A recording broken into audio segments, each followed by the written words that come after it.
दिवंगत माजी पंतप्रधान मनमोहन सिंग यांच्या समाधीसाठी जागा द्या.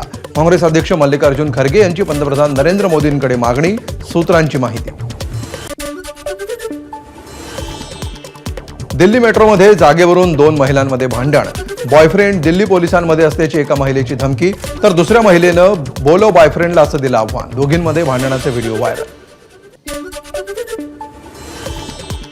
26/11 हल्ल्यातील आरोपी आणि लष्कर-ए-तोयबाचा उपप्रमुख अब्दुल रहमान मक्कीचा हृदयविकाराच्या झटक्यानं मृत्यू. मक्कीला जागतिक दहशतवादी म्हणून घोषित करण्यात आलं होतं.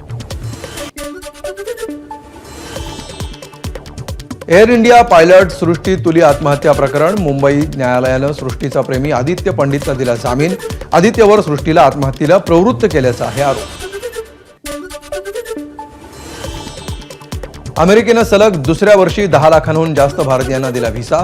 पर्यटन, व्यवसाय आणि शिक्षणासाठी जाणाऱ्यांच्या संख्येत वाढ. 2024च्या पहिल्या 11 महिन्यामध्ये 20 लाखांपेक्षा अधिक भारतीयांना अमेरिकेमध्ये प्रवेश.